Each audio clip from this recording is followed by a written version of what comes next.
Om Sai Ram, this is Sai Satcharitra, Chapter 11. Sai as Sagun Brahman.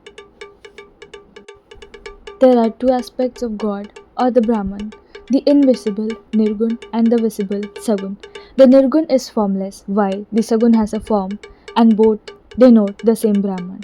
Some prefer to worship the former and some the latter. As stated in the Gita, chapter 12, the worship of the latter is easy and preferable. As man has got a form, body, senses, etc., it is natural and easy for him to worship the God with form. Our love and devotion do not develop unless we first worship Sagun, Brahman, for a certain period of time, and as we advance, it leads us to the worship of the Nirgun Brahman. So, let us start with Sagun worship. An image, an altar, fire, light, sun, water, and the Brahman are the seven objects of worship. But the Sadguru is better than all these. Let us on this occasion bring to our mind the form of Sai, who was non-attachment incarnate and who was a resting place for his sincere devotees. Our faith in his words is the seat of his asana, and our sankalp, determination to start and finish the puja, is the abandonment of all our desires. Some say that Sai was a Bhagavad Bhakt, devotee of the Lord, while others say he was a Mahabhagavad Bhakt, a great devotee. But to us, he is God incarnate. He was extremely forgiving, never irritable, honest, soft, tolerant, and content beyond comparison. Though he looked embodied as having a form, he was really disembodied, emotionless, unattached, and internally free. The Ganges, on its way to the sea, cools and refreshes the creature affected by the heat, gives life to the crops and trees, and quenches the thirst of many. Similarly, saints like Sai, while they live their own life, give solace and comfort to everyone. Lord Krishna has said that the saint is my soul, my living image. I am him, or rather, he is my pure form, being. This indescribable power of God, known as pure existence, knowledge, and bliss, incarnated in the form of Sai in Shirdi. The Shruti, Taittiriya Upanishad, describes Brahman as bliss. This we read or hear daily in religious books, but devout people experience this Brahman or bliss in Shirdi. Baba, who supported everyone, required no support from anybody. He always used a piece of sackcloth for his seat, which was covered with a small beautiful bed by his devotees and a pillow to support his back. Baba respected the feelings of his devotee and allowed them to worship him as they liked. Some waved chamara or fans before him. Some played on musical instruments, others washed his hands and feet, while some applied scents and sandalwood. Some offered Baba betel nuts with leaves, and other things, and others offered naivedya, offerings of food. Though he looked like he was living in Shirdi, he was present everywhere. This all pervasiveness was experienced daily by his devotees. We prostrate before this all pervasive Sadguru. Dr. Pandit's worship. Dr. Pandit, a friend of Tata Sahib Nulkar, once came to Shirdi to receive Baba's darshan.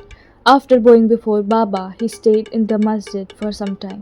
Baba asked him to go and meet Dada Bhatt Kelkar. He went to Dada Bhatt, by whom he was well received. Then Dada Bhatt left his house for the Aarti Puja, and Dr. Pandit accompanied him. Dada Bhatt worshipped Baba, and nobody until then had dared to apply sandal paste to Baba's forehead. Only Malaspati used to apply it to Baba's throat. But the simple-hearted and devout Dr. Pandit took Dada Bhatt's dish with puja material, which contained sandal paste, and drew 3 horizontal lines on Baba's forehead. To everyone's surprise, Baba was silent and did not object to this. Then Dada Bhatt that evening asked Baba, "How is that? You object to sandal paste being applied by others to your forehead while you allowed Dr. Pandit to do so." Baba replied that Dr. Pandit believed him to be the same as his guru, Raghunath Maharaj of Dopeshwar, known as Kaka Puranik, and he applied the paste to Baba's forehead as he would do to his guru.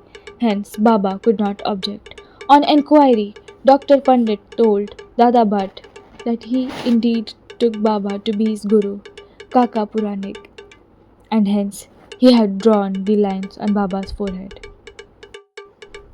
Though Baba allowed devotees to worship him as they pleased, sometimes he acted strange ways. Sometimes he threw away the puja dish and was wrath incarnate. Then who could approach him? Sometimes he scolded devotees and later he took softer than a wax, a statue of peace and forgiveness, though he seemed to shake with anger and his eyes red. He was internally a stream of affection and motherly love. Immediately, he called out to his devotees and said that he would only be angry with his devotees if mother kicked their children and if the sea turned back the rivers. He felt he was a servant of his devotee, always stood by them and responded to them whenever they called upon him, and thus he always longed for their love. Haji Siddiq Falke. There was no telling when Baba would accept a devotee that depended on his sweet will. Siddiq Falke's story demonstrates this point. A Muslim gentleman named Siddiq Falke of Kalyan, after a pilgrimage to Mecca and Medina, came to Shirdi. He lived in a chowdi facing the north and sat in the open courtyard of the masjid. For 9 months, Baba ignored him and did not allow him to step into the masjid. Falke felt very disconsolate and did not know what to do. Someone advised him not to be disappointed, but to try and approach Baba through Shama Madhavrao Deshpande, a devotee who was very close to Baba. Falke liked the idea of implored Shama to intercede for him. Shama agreed and on a convenient occasion spoke to Baba. Baba, why don't you allow the whole Haji to step into the masjid? When so many people come and receive your darshan, why not bless him once? Baba replied, Shama, you are too young to understand things. If the fakir, Allah, does not allow, what can I do? Without his grace, who will climb into the masjid? Well, go to him and ask him whether he will come to the narrow footpath near the well. Shama went and returned with an affirmative answer. Baba then said to Shama, ask him whether he is willing to pay me the sum of 40,000 rupees in 4 installments. Shama went and returned with the answer that Falke was even willing to pay 4 million rupees.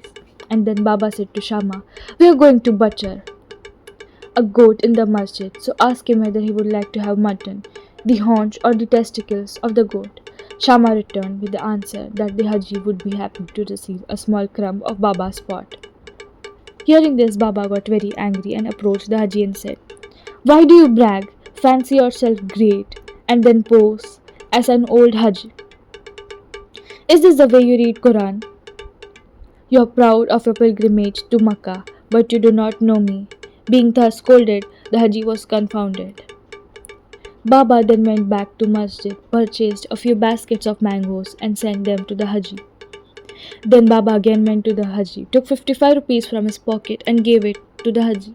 From that time Baba loved the Haji, invited him for meals, and the Haji thereafter came to the masjid whenever he liked. Baba gave him at times a few rupees, and thus the Haji was enlisted in Baba's Darbar, royal court. Baba's control over the elements. We shall close this chapter after describing 2 incidents showing Baba's control over the elements. One evening, there was a terrible storm at Shirdi. The sky was overcast with thick black clouds when the winds began to blow fiercely. The cloud roared, lightning began to flash, and the rains began to descend in torrents. In a short time, the whole place was flooded with water. All the birds, beasts, and men got terribly frightened, and they all flocked to the masjid for shelter. There are many local deities in Shirdi, but none of them came to their aid. So, they all prayed to Baba, their God, to intercede and quell the storm. Baba was deeply moved. He came out and, standing at the edge of the masjid, addressed the storm in a loud and thunderous voice. Stop! Stop, you fury, and be calm.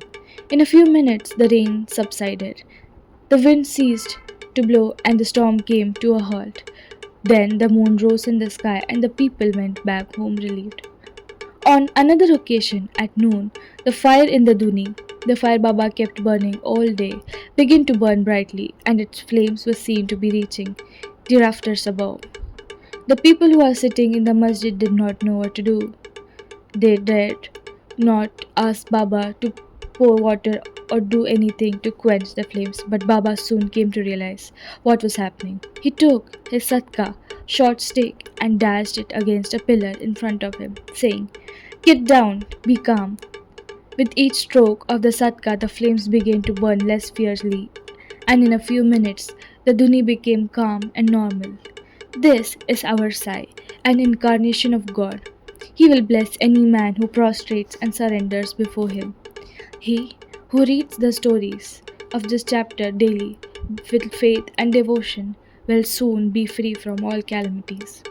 He will also always be attached and devoted to Sai. He will soon attain divine mission. All his desires will be fulfilled, and thus, being ultimately desireless, he will attain the supreme abode. Bow to Sri Sai, peace be to all.